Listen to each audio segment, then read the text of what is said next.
대제사장 엘리야십이 동료 제사장들과 함께 나서서 양문을 만들어 하나님께 바치고 문짝을 제자리에 달았으며 한메아 망대와 하나넬 망대까지 성벽을 쌓아서 봉헌하였다. 그 다음은 여리고 사람들이 쌓았고 또 그 다음은 이므리의 아들인 삭굴이 쌓았다. 물고기 문은 하스나아의 자손이 세웠다. 문틀을 얹고 문짝을 달고 빗장과 빗장 둔태를 만들어 달았다. 그 다음은 학고스의 손자요 우리아의 아들인 무레못이 보수하였고 그 다음은 무세사벨의 손자요 베레가의 아들인 무술람이 보수하였으며 그 다음은 바하나의 아들인 사독이 보수하였다. 그 다음은 드고아 사람이 보수하였는데 그들 집안의 어떤 유력자들은 공사 책임자들에게 협조하지 않았다. 옛문은 바세아의 아들인 요야다와 부소디아의 아들인 무술람이 보수하였다. 문틀을 얹고 문짝을 달고 빗장과 빗장 둔태를 만들어 달았다. 그 다음은 기브온 사람 물라다와 메로노 사람 야돈이 유프라데스 서쪽 지방의 총독 아래에 있는 기브온 사람들과 미스바 사람들을 데리고 보수하였다. 아내가 학교에서 그림책을 하나 빌려와서 읽어보라고 줬는데요. 고은경 씨가 쓴 그림책을 읽다가 내용 안에 이런 글귀가 좀 마음에 와 닿았습니다. 이 나이 되어서야 깨달았습니다. 가족과 둘러앉아 나누는 밥 한 끼가 얼마나 달고 맛있는지를. 부인을 먼저 사별하고 혼자 지내시는 어느 노인분이 그걸 배경으로 해서 쓴 글인데 정말 달고 따뜻한 맛있는 식사 한 끼 꼭 나누시기 바랍니다. 우리 계속해서 느헤미야서의 말씀을 나누고 있습니다. 나라가 멸망하고 포로로 잡혀온 백성들 중에서 느헤미야는 포로민의 아들로 태어납니다. 그리고 그는 페르시아의 거의 2인자에 해당되는 왕에게 술잔을 바치는 술관원, 성경에는 그렇게 되어 있지만 실질적으로는 굉장히 높은 관료였을 거다라고 이렇게 해석합니다. 그런 지위까지 느헤미야가 오르게 되지요. 그러던 어느 날 형제 하나니나부터 고국 예루살렘이 무너지고 성벽이 무너지고 성문이 불탔다라고 하는 슬픈 소식을 듣게 됩니다. 느헤미야는 고국의 그 아프고 슬픈 소식을 듣고서 울며 회개하며 금식으로 기도하기 시작합니다. 느헤미야 1장은 모든 일의 시작, 가장 먼저 기도하고 있는 느헤미야의 모습을 소개하고요. 우리는 느헤미야 1장을 나누면서 기도가 시작입니다 라는 말씀을 묵상했습니다. 그렇게 계속해서 기도하는 느헤미야가 나오고 또 2장에서는 한번 기도해놓고 끝나는 느헤미야가 아니라 왕의 허락을 받고 왕으로부터 물품을 조달받고 지원받는 모든 문제에 대해서 여전히 또 기도하고 있는, 그래서 문제를 해결해가는 느헤미야의 모습을 우리가 발견해 보았습니다. 느헤미야는 듣고 울고 슬퍼하며 금식하며 주저앉아 있었던 것이 아니라 기도로 시작하고 기도로 문제를 풀어가고 그리고 백성들을 향해서 우리가 다시는 수치를 당하지 않도록 성을 다시 쌓읍시다. 그 백성들을 격려하고 또 위로하며 다독입니다. 그러나 우리가 지난주에 살펴봤던 것처럼 그렇게 기도로 시작하고 기도로 문제를 해결하고 또 전투와 같은 기도를 했던 느헤미야지만 그 성을 쌓는 일에 업신여기고 비웃는 방해하는 세력들이 있었다는 겁니다. 느헤미야는 하나님의 손을 움직일 수 있는 가장 강력한 힘이 기도라고 하는 사실을 알고 있었고 바로 그 기도를 사용해서 하나님께서, 하늘의 하나님이 우리를 결국에는 형통하게 하실 겁니다 라고 하는 그런 고백을 2장에서 우리에게 소개해 줍니다. 오늘 저희들이 나누는 느헤미야 3장은 이제 이 성벽을 쌓아가는 일에 대한 모습들입니다. 1절부터 32절까지 이 성벽 건축에 참여한 75명의 사람들이 기록되어 있습니다. 그리고 성의 문을 중심으로 누가 어느 가문이 어떻게 성을 보수했다더라 라고 하는 내용이 오늘 3장의 내용입니다. 참여한 사람들의 이름은 너무 낯설지요. 우리가 쉽게 읽거나 들을 수 없는 낯선 이름들 투성입니다. 가문이 나오고 또 그들이 거주했던 이 지역이 나오고 그리고 그들의 직업들이 소개되어 있습니다. 느헤미야의 3장을 읽다 보면은 가장 많이 우리가 만나는 단어들이 그 다음은 누가 어디서 어디까지 성을 쌓고 문을 닫았다. 그 다음은 온통 그런 내용들로 가득합니다. 무려 31번, 우리 개역개정에는 세보니까 31번이고요. 영어 성경으로는 26번 이 단어가 등장합니다. 이런 족보의 이야기나 성경의 이름들이 계속 등장하는 이런 내용들은 굉장히 중요한 메시지를 우리에게 그때그때마다 소개해 줍니다. 특별히 이 느헤미야 3장은 이 성벽의 재건을 위해서 많은 사람들의 협조도 필요하고 함께 힘을 모으는 것도 필요하고 그리고 그들이 각각의 자리에서 헌신했다라고 하는 사실을 우리에게 교훈해 줍니다. 또한 재건을 위해서 등장했던 이 사람들을 성경은 가볍게 여기지 않고요. 영원히 하나님의 이 말씀의 책에 그 이름들 명단을 기록하고 있다라는 사실입니다. 성벽 보수에 참여한 사람들은 다양했습니다. 제사장도 나오고 레위인, 일반인, 또 금장색이나 향품 장사 등과 같은 상인도 나옵니다. 관리들도 있었고요. 또 자녀들도 나와서 그 자녀들이 구역을 맡아서 성벽을 쌓는 일에 힘썼다라고 하는 사실을 기록합니다. 가장 먼저 우리가 봐야 될 게 오늘 1절에요. 이 성벽을 쌓는 일에 대제사장 엘리야십이라는 사람이 먼저 등장합니다. 예루살렘에 10개의 문이 있는데요. 그 문을 지어나가는 동안에 가장 먼저 시작한 것이 양문이었습니다. 양문은 구약에서 제사에 쓰이는 양이 성 안으로 들어올 때 출입하는 문을 말합니다. 그런데 이 성벽을 쌓으면서 가장 먼저 양문부터 시작했다. 그리고 제사장 엘리야십이 그 일을 시작했다라고 하는 이 기록은 그냥 우리가 가볍게 넘길 수 있는 내용이 아닙니다. 지금 우리로 한다면은 예배의 회복, 예배가 문제입니다 라고 하는 사실을 이 1절의 말씀에서 느헤미야 3장은 우리에게 가르쳐 주기 때문입니다. 성벽을 다시 쌓을 때 양의 문을 먼저 보수한 것처럼 교회 회복, 우리의 믿음의 회복 역시 예배의 회복에서부터 시작돼야 되는 것은 분명합니다. 왜냐하면 예배 회복이 교회가 철저하게 복음을 회복하는 시작이 되기 때문에 그렇습니다. 이번 여름에 큰아이가 가족 모임을 할 때 책을 한 권 가져와서 소개를 해줬는데요. 도둑맞은 집중력이라는 책이었습니다. 이 책의 내용이 그런 거였어요. 현대사회가 사람들이 TV나 미디어, 컴퓨터, 핸드폰 이런 소비적인 것들에 속아서 보다 의미 있고 중요한 것에 집중하지 못하게 되었다는 겁니다. 요즘 사람들의 많은 폭력성, 또 외로움, 우울감정, 사실 이런 것도 이런 미디어들에서 사람들에게 속고 집중력을 빼앗겼기 때문에 일어나는 사회 현상일 거다라고 이렇게 생각해 봅니다.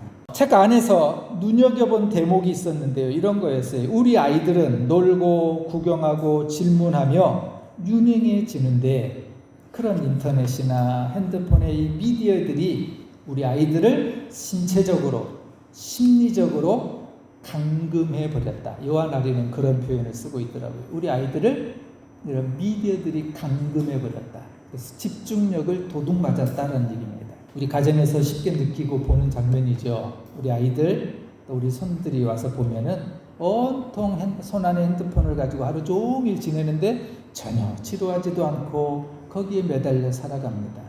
아이들이 부모와 함께 시간을 보내고 그러면서 성장해야 되는데요. 또 친구들과 어울려서 사회성을 키워가야 되는데 그런 것들이 도둑맞았다고 하는 것이 이 책입니다. 저는 이 책을 보면서 오늘 예배라고 하는 이 말씀에서 그렇게 적용을 해봤습니다. 온전한 예배를 드리지 못하는 것, 우리가 온전하게 예배에 집중하지 못하도록 하는 것, 어쩌면 그것이 도둑맞은 집중력일 수 있겠구나. 성도에게 가장 우선돼야 되는 그것은 예배를 예배되게 하는 것에 있다는 겁니다. 바로 그런 의미에서 성벽을 보수하면서 제사장이 가장 먼저 그 예배가 회복되는 양의 문이 드나드는 양의 문부터 시작됐다라고 하는 사실은 중요한 의미를 담고 있습니다. 특별히 지도에서처럼 양문은 북쪽에 위치합니다. 그리고 이 북쪽은 바로 사마리아 땅과 근접해 있습니다. 사마리아는 이스라엘 백성들에게서는 언제나 원수입니다. 늘 공격해오고 침략해오고 위험에 노출된 지역이 항상 예루살렘 성의 북쪽입니다. 근데 양의 문은 그 북쪽에 있었던 겁니다. 그럼에도 불구하고요, 제사장이 엘리야십이 그 양의 문부터 먼저 일을 시작했다는 것, 그리고 문짝을 먼저 달았다는 것, 그리고 성벽을 다 완성하고 봉헌했다라고 하는 사실은 이 북쪽이 언제나 사마리아에 노출되어 있는 위험한 곳이지만 제사장들에 의해서 제사장들은 예배 회복에 대한 중요성을 알고 있었다라는 사실입니다. 오늘날에도 교회 회복과 믿음의 복음의 회복을 위해서 우리는 예배에 집중해야 되고요, 우리의 예배가 먼저 회복되어야 합니다. 2절 이하의 말씀들을 쭉 보면은요, 그 다음은 여리고 사람들이, 또 그 다음은 아무리 사람 아들 삭구리, 또 그 다음은 학고스의 아들, 또 그 다음은 하고 계속 이어집니다. 제사장들에 의해서 여러 사람과 가문이 성벽을 쌓았다라고 하는 것을 소개합니다. 제사장들이 솔선수범했을 때 다른 사람들도 그 일에 함께 동참하기 시작합니다. 이것이 지도자의 리더십, 지도자의 영향력입니다. 오늘 우리가 남신도주의를 맞이해서 남신도회가 헌신 예배를 드립니다. 바라긴 우리 남신도회가, 아니 오늘 우리 예배하는 모두가 우리 가정에서, 교회에서, 세상에서 이와 같은 지도자로서의 리더십, 영향력이 있기를 소원합니다. 하나님의 교회를 세워가는 데 있어서 우리는 각자 자기 할 일들이 있습니다. 바울은 고린도 교회에서 그렇게 설명합니다. 우리는 그리스도의 몸으로서 어떤 사람은 눈이고 어떤 사람은 귀이며 어떤 사람은 손이고 발이 되어 머리 대신 그리스도의 지시를 받아 순종할 때 그 지체들 속에 분열이나 다툼이 없이 건강한 교회를 세울 수 있다라고 바울이 고린도 교회에 썼던 말씀처럼 오늘 느헤미야의 인도를 따라 예루살렘에 있는 백성들은 각자의 주어진 일들을 발견합니다. 그리고 그 일들을 함께 감당해 갑니다. 이것이 성벽을 보수해가는 오늘 느헤미야 3장의 모습이고 우리가 회복해야 될 건강한 교회의 모습이기도 합니다. 지금 우리는 돌을 들고 또 흙을 나르며 교회당을 세우지는 않습니다. 다시 성벽을 쌓는다는 것은 어떤 의미일까요? 내가 잘하는 일로, 내가 관심하는 일로 교회를 섬기는 겁니다. 잘하는 것이 없다면 포기하거나 주저앉거나 구경하지 말고 모든 예배 모임에 참여해서 서로를 격려하고 응원하는 일을 하면 됩니다. 그것이 교회를 회복하고 세워가는 일에 우리가 함께 동참하는 헌신이기 때문입니다. 5절의 말씀의 세번역은 이렇게 기록합니다. 그 다음은 드고아 사람이 보수하였는데 그들 집안의 어떤 유력자들은 개역개정 성경에서는 귀족들이라고 이렇게 나오는데요, 공사의 책임자들에게 협조하지 않았다라고 이렇게 기록합니다. 드고아에 있는 어떤 사람들은 성벽을 보수하는 일에 있어서 협조하지 않았다는 사실을 기록하고 있습니다. 왜 성경은 지금 이 장면을 기록하고 있을까요? 이 드고아 사람들은 예루살렘으로 놓고 보면 한 18km 정도 떨어져 있는 곳의 지역이에요. 그들이 달려와서 성벽 보수한다고 하니까 자진해서 스스로 와서 지금 성벽 공사에 참여했어요. 그리고 27절 뒷부분에 가서 보면은 이 사람들의 열심은 다른 사람들보다 더 뛰어났다라고 또 소개하고 있어요. 그만큼 드고아 사람들은 열심과 열정과 헌신을 가지고 성벽을 보수하는 일에 멀리서 달려와서 참여합니다. 그런데 그 드고아의 어떤 사람들, 귀족들, 지도자들 중에 일부가 이 하나님을 위한 성벽을 보수하는 일에 어떠한 수고와 희생을 치르는 일에 협조하지 않았다라고 합니다. 아마도 그들은 개역개정 성경처럼 귀족들이어서 가진 자, 권력을 가진 사람들이어서 느헤미야가 등장하고 성벽을 재건하는 일에 자기들의 기득권이 빼앗길 것을 염려했던 것 같습니다. 그런 사람들이 있었지만 8절에 보면은 부유했던 세공장이나 향품을 제조하는 이런 장사하는 사람들, 그들은 온 힘이 닿는 데까지 넓은 벽을 쌓았다라고도 기록합니다. 12절에는 성벽을 보수하는 이 일에 참여한 여성도 기록합니다. 할로에스의 딸이 등장하지요. 이렇게 예루살렘 성벽은 남녀와 빈부와 신분에 관계없이 자원하는 사람들에 의해서 조금씩 성이 보수되어 갑니다. 이 장면에서 우리는 교회 공동체에 세 부류의 사람이 있다는 것을 알 수가 있습니다. 지난 시간 우리가 봤던 것처럼 2장 19절에 산발랏이나 도비아 같은 또 게셈 같은 영적인 원수들도 있었지요. 그런데 오늘 3장 5절에 보면은 드고아 사람들과 같이 하나님을 위해서 멀리서도 찾아와서 열심과 열정을 다하는 사람들도 있었습니다. 3장 5절 뒷부분처럼 드고아의 귀족들, 그들은 구경꾼이었고 방관자였습니다. 이것은 성을 쌓는 일에도 있었고요, 지금 교회에도 마찬가지입니다. 구경꾼들은 교회에 대해서 좋으니 나쁘니 불평하기도 하지만 정작 교회를 세워가는 일에는 관심이 없습니다. 구경꾼들은 자신을 희생하며 헌신하는 열심에는 관심이 없고 개인의 욕심과 유익을 위해서 살아가는 사람들입니다. 3장에 여러 사람의 이름이 나옵니다. 그리고 모두 자기의 필요한 일들을 감당해 갑니다. 모두 75명이 자기에 맡겨진 일들을 해 나갑니다. 그런데 이 느헤미야 3장을 쭉 읽어 나가다 보면요, 그 어디에도 느헤미야의 이름이 등장하지 않고 있다는 거예요. 우리가 아는 것처럼 느헤미야서를 쓴 사람은 느헤미야입니다. 왕의 술관원이었고 포로민의 아들로 태어난 어쩌면 이 느헤미야서의 주인공입니다. 그런데 그 성을 쌓던 사람들 75명의 이름들을 그 다음은 누가 지었다라고 쭉 소개하면서 정작 느헤미야의 이름이 나오지 않더라는 거예요. 느헤미야는 자기가 마음만 먹으면 평생을 호사하면서 살 수 있었던 그런 사람입니다. 굳이 망한 이 나라에 고국에 돌아와서 성 쌓는 수고를 안 해도 평생을 잘 먹고 잘 살 수 있었던 사람입니다. 그런 느헤미야가 스스로 고국에 돌아와서 백성들을 격려하고 백성들을 위로하면서 다시는 우리가 수치를 당하는 일을 하지 맙시다, 다시 성 쌓아봅시다, 격려하고 위로하고 응원합니다. 그리고 그들을 호소하고 이끌어갑니다. 가장 많이 수고하고 가장 많이 애쓴 사람이 느헤미야 아니겠어요? 그런데 느헤미야는 정작 그 75명의 사람들 한 사람 한 사람을 소개하면서 정작 자기의 이름들은 제외하고 나머지 헌신한 사람들 75명을 기억하고 있더라는 겁니다.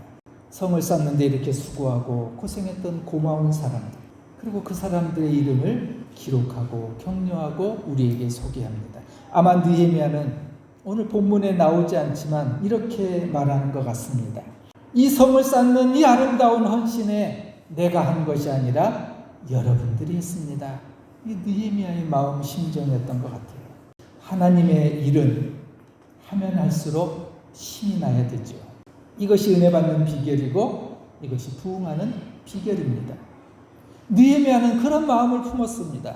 자기가 주도하고 자기가 백성들을 이끌고 하고 백성들을 격려하고 백성들을 다독이고 그리고 그들을 기억하고 이름을 기록하고 있지만 정작 자기는 빠지고 사람들을 높이 세웠던 사람, 우리에게도 이런 느헤미야 같은 지도자가 필요합니다. 무너진 성벽을 다시 세웠던 것처럼 무너진 하나님의 교회, 맛을 잃은 한국 교회, 그 복음의 영향력을 다시 회복하는 사람이 오늘 어쩌면 느헤미야 3장을 나눈 우리에게 하나님은 그렇게 말씀하는 것 같습니다. 우리가 이 일을 감당해야 된다고. 느헤미야 3장의 마지막 31절과 32절은 이렇게 끝을 맺습니다. 그 다음은 세공장이 말기야가 보수하였다. 성 모퉁이 누각에서 양문까지는 세공장이와 사기들이 보수하였다. 3장은 그렇게 끝을 맺습니다. 그리고 그 다음 33절이 없습니다. 이 33절은 바로 저와 여러분이 써가야 될 내용입니다. 사랑하는 여러분, 느헤미야 3장 33절, 그 다음은 화산교회와 화산교회의 성도들 그리고 그 자녀들이 보수하였더라.